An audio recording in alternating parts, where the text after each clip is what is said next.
சாய்ராம், அனைவருக்கும் காலை வணக்கம். இந்த நாள் உங்களுக்கு சிறப்பாமையின் வாழ்த்துக்கள். கேள்வி பதில் புத்தகத்தில் பாபா இன்னைக்கு நமக்கு என்ன பதில் சொல்றாருன்னு பார்ப்போம்.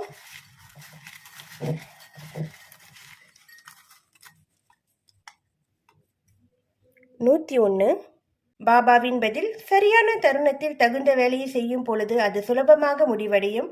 பிரயாணம் செய்வீர்கள், காலையில் பிரயாணம் செய்ய வேண்டாம், மதிய உணவுக்கு பிறகு பிரயாணம் செய்யவும் அப்படின்ட்டு பாபா சொல்லியிருக்காரு. தகுந்த நேரத்தில் வேலையை செய்ய சொல்கிறாரு. அதாவது ஒரு வேலையை நல்லா யோசித்து எப்படி செய்யணும்னு எல்லாமே பிளான் பண்ணி செய்யுங்க. உடனே எடுத்தோம் கவுத்தோன்னு இல்லாமல் பொறுமையாக செய்யுங்க. அதை தான் பாபா சொல்கிறாரு. இன்றைக்கி எங்கேயாவது வெளியே போகிறதுனா காலையில் வேண்டாம், மதிய சாப்பாட்டுக்கு பிறகு போங்கன்ட்டு பாபா சொல்கிறாரு. இப்போல்லாம் மழை காலமாக இருக்குது, எங்கே போகிறதுனாலும் ரொம்ப ரொம்ப கவனமாக இருக்கணும். பார்த்து பத்திரமா போயிட்டு வாங்க.